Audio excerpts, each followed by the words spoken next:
にちは、ジョセフです。今日は南カリフォルニアのトップ経営者をインタビューするのに、松本進を今日来てもらいました。松本さんは、日本のトップアスリート、または、ビジネスマンの、セミナーをやってます。松本さん、はい、よろしくお願いします。はい、よろしくお願いします。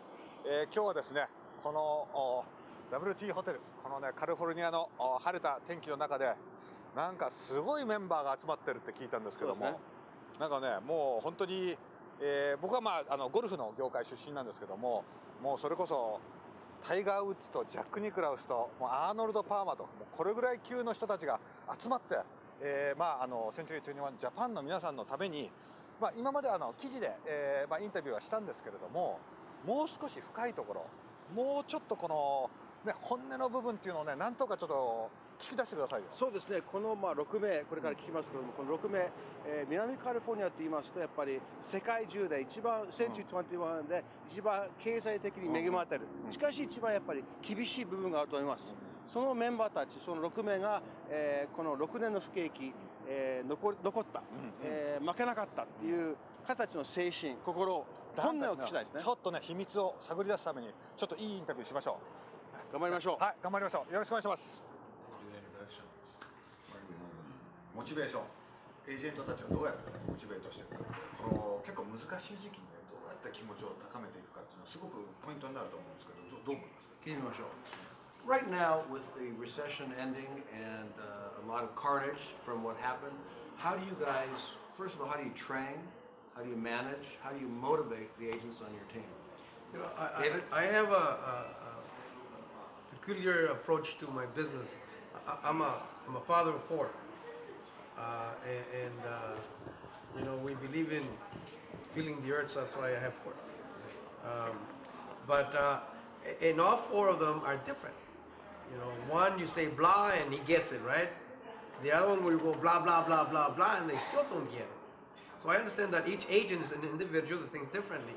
So if I put them all in a box, they're not all going to respond the same way. So got to understand what motivates someone, what is his level of understanding. So I'm going to sit down, whether it's myself or part of my management team, and find out what it is the approach that is going to get the best results. You know, some people need to go through a mindset. Some people, the changes that they need to make are very small. So you have to, just like qualifying a bar, you have to sit down with that agent and have those face-to-face meetings and qualify them. Ask them the questions, where they're at and what makes them tick, you know, what motivates them, what is the level of understanding, and then apply that approach to them. Customize, individualize. Exactly.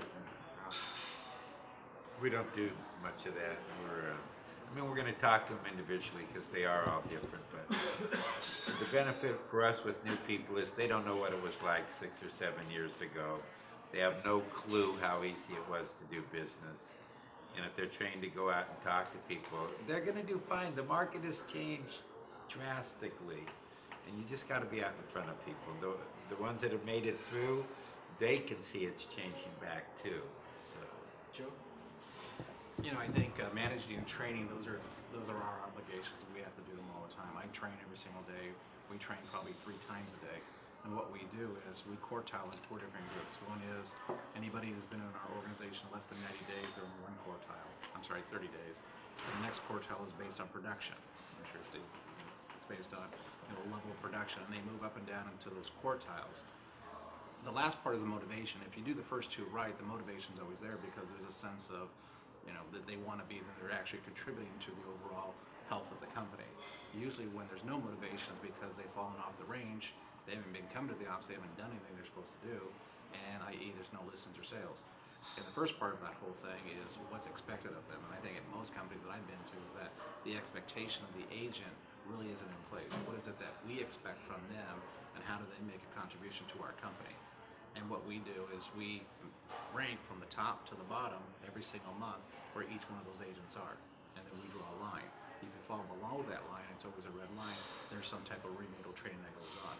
Then you'll find out which ones are really on base with you and which ones aren't. Then it goes right back to recruiting. How many more people do we need to recruit? Because we're probably going to lose 10 this month based on them leaving or us asking them to leave. Sure. I think part of our responsibility to our business and to our agents is that we are there for them. That I treat my office and my agents like family. I have an open door policy. I do what I call management by walking around. I'm constantly in the office. I'm walking around talking to them. We put on things like potluck breakfast. We put on potluck luncheon. We decorate the office for, like right now, for the green guy, the Irish guy, St. Patrick's Day. We do Easter. So that kind of, it's treated more like a home environment, and the people love to come into the office. They love to be there and working. And if they're outside the office, they're obviously working out of the home, door knocking. They do everything we want them to do and ask them to do. But the main thing is being there for them, and like I call management by walking around, being available. Well, I was just going to say, for us, it's probably becoming more consistent, Jim, because we do start with new people. And a lot of the people that start are part-time. They have a full-time job trying to transition into this. So over the years, we have a morning class 3 days a week. We have an evening class on Thursdays, and we have a Saturday class for the people. And we don't leave it. We don't make it an option. You can come to class. You've got to come to some of these because they've got to learn what this is about. So we try to keep it consistent. We set some minimum standards, which we're working on that all the time, trying to get them to get in their head they've got to close so many transactions, and then we're trying to give them consistent training too, because sometimes they're just afraid to go out there because they don't know anything, and if they have a little bit of information, they're more apt to go out and talk to some people. Yeah, I was going to bring what Derek said, because I think arguably we have one of probably the nicest facilities around. And what happens when you treat people like family, what happens when family doesn't contribute? Then you have a dysfunctional family, and I think that's what we have in the real estate industry. We have a lot of dysfunctional families out there, and it's hard to say goodbye to mom or dad or brother or sister. But what happens when you have expectations and they're very clearly lined out that this is what's expected from you, then there usually isn't that much hesitation to do what we have to do. See, I know that having coffee and decorating the office and all those things are great things, but that doesn't drive business through the doors. That doesn't. And we've created factories of offices that have such low producing people. We measure now by fractions. We're not even whole numbers now. We have to get back to the whole numbers and make sure that they're contributing to the overall success of their families and our family. Jim, training, motivation of agents? Well, I was thinking of treating my salesmen like my family, and sometimes I treated my family kind of bad. But I have given great motivational speeches, but the only one I turned on was me. And but we have a I found that there's so much to learn to get an idea of what you're doing, that we have a 2-week training program. For motivation? No, for train them on how to fill out contracts and how to prospect and how to work the lockbox and how to read the MLS. And it's required of everybody, and we charge them $2,200 for the training and take $200 a month. And we hired, I think, 65 people last year that paid us $2,200 a piece.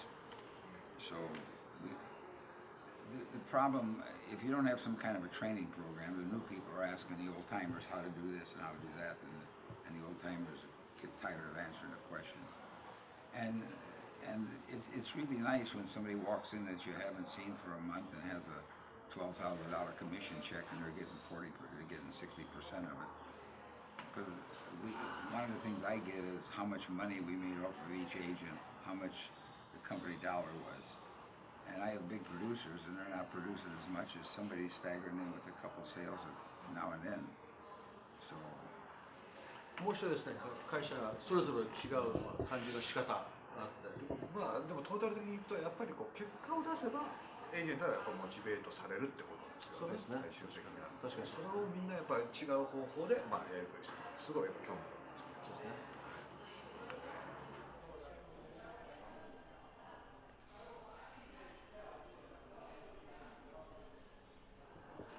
どうやってこのゲームに集中し続けるか、つまりこのいろいろ状況が難しくなってる中で、いろんな、ね、雑誌とか新聞とかニュース見てると不安になってきて、なかなか自分の仕事に集中し続けるのが難しい状況になってきてると思うんですけども、アメリカなんかどうですか？確かにそうね。彼たち私はとても尊敬してますね。この6年間7年間もう大不景気のど真ん中で彼たちが残ってる。彼たちが残って生き残ってる、競争あえて、場所によって違うけど4割5割6割も消えてる、で彼たちが残ってる、で彼たちになんで残ってる、一体どうやって自分のマインドを、アップする作戦がありますかって聞きました。So guys, worst recession since the Great Depression, good third or fourth or half your competitors quit because they couldn't keep their head in the game. Personally, dig into your soul. What is it that you guys, 6 of you, did to stay in the game when so many of your competitors forget technique, forget technology? What's in your head? What's in your heart? How'd you stay in the game? You know, you just had the Olympics in London, and the slogan was "Stay calm and carry on." And I think that's what you do. If you don't get too excited, you stay calm, and you have to really enjoy your business. You have to enjoy what you do, and if you don't enjoy it, you're not going to win the game. So I think as far as staying in the game, is actually staying in the game by keeping calm and carrying on. That's what you did. But is there any time that you thought about quitting? But Is there any time that you thought about quitting? Every week over. No, I want to see some weakness too. It's gonna end. Yeah. It's gonna end. I think that for me it was very tough to be calm. I was not calm. There was a lot of fear because you know you grow your company to a place where you don't understand how big it has become until you go through a cycle like this. And I think faith was very important to me, family, key people in the organization that stuck by my side, and the love for the business, because I still love the business after 33 years, and that was extremely important for me to be able to overcome this time. Jim, I'm motivated by fear. That's my number one motivation. So I don't stay calm either. I'm like David.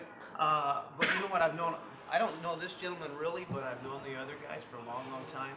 And the genetics that make us up, we're going to do what it takes to stay in business. We adjust, we make changes, we work hard. We all work hard, except for Jim. He probably doesn't, but the rest of us all, he doesn't. But the rest of us all work hard and do whatever it takes to keep going. And a lot of people do throw in the towels. And I really did. There's been, over the last 5.5 years, there were many times when I thought, you know what, it would be a whole lot easier to just take my money and throw the towel in and quit this. But you know what, we're starting to come out of this now, so it's a nice thing that I didn't throw the towel in. So It's changing. Everyone just needs to hang in there. Right. By the end of this year, we're going to be laughing, and unfortunately, a few of the brokers will be back to those bad habits. By the end of the year, they will have forgotten all the 6 years we went through. I don't talk a lot about numbers, but I came from a background where I made $20,000 a year, and I got into real estate. In 2006, my wife and I paid taxes on over $1 million of income. That's a lot of money for a guy who never made any money. And I'm kind of like Jim.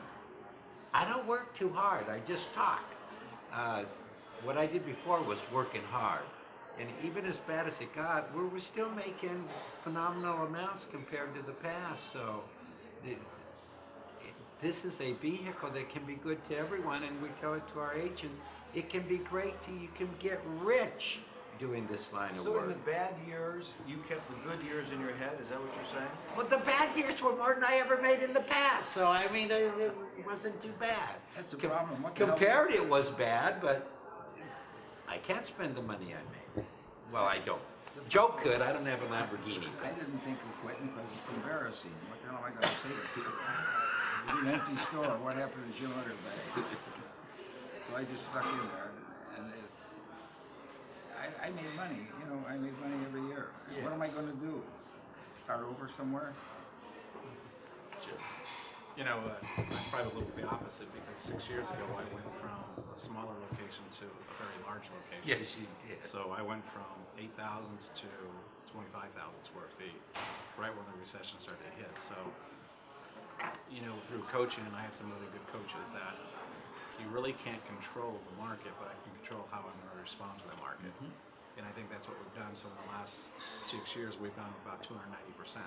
So I like recessions because I think you can very cleverly grow your company through those recessions very profitably. And I see the market coming back, and we're going to have more opportunists, people and brokers in our market that, like Dave said, is going to make it very rush hour traffic-y. It's going to get very crowded out there again, and it's going to be back to where anybody can run a real estate company, but only the sharpest ones will do it profitably. So, I think through good coaching, because with my coaches, I actually, I have 3 of them. I actually speak to them every single day, at least one of them. So it keeps you focused on what you're actually doing. Guys, I just want to wrap it up. You guys are here because Century 21 Japan asked you to have me interview you. They like what you said, and I want you guys to know that the 800 franchisees in Japan, 4,000 agents, President Mitsukawa, the whole directors over there, they appreciate the time and energy you put into it. We're going to put this together in a DVD, send it to them, and on behalf of Central in Japan, President Mitsukawa, directors, 800 franchisees, 4,000 agents, thank you for your time today. Thank you for your insight. We appreciate it very much. Thank you.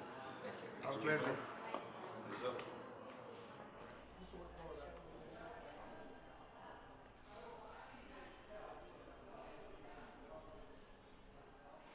いや僕ね興味深かったのがデイブさんのそのエージェントによってねモチベーションが何なのかっていうのを探って対応するっていうのは僕が実際にプロのアスリートとかプレイヤーとやる時も一人一人のモチベーションって何なんだろうってやっぱ考えるんですよ。ある人は賞金とかお金だったり、ある人はこの家族だったり名誉だったり、結局本人たちが何をモチベーションに持ってるかっていうのを理解しないといくらやれっつったって全くヒットしないんですよね。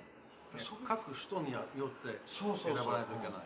それでエージェントたちをそこを見抜いてそのリクルートするっていうのはもう本当にやっぱりこのスポーツ界でもこの不動産界でもやっぱり一緒だと思いましたね。なるほどね。はい。いやー面白かったですね。かなりやっぱりもう皆さん色の濃いメンバーというかね、いろんな意見があったと思うんですけども、やっぱそれぞれ的がね得てたと思うんですけど、どう思いました？そうですね。このね友人30年間の付き合いで、とても私は彼たちを尊敬してまして、こういう話を、生の話を聞くことができたことを本当に感謝してますね。そうですよね。これだけトップの人たちがその意見を言うだけじゃなくてお互いある意味意見を言い合うってなかなかこういう場ってないと思うんで、そうですね。またちょっとね機会作ってぜひねまた違うメンバーとかね質問会でぜひやりたいですね。やりましょう。ちょっとまたやれるようにちょっといろいろ頑張りましょう。はい。どうもありがとうございました。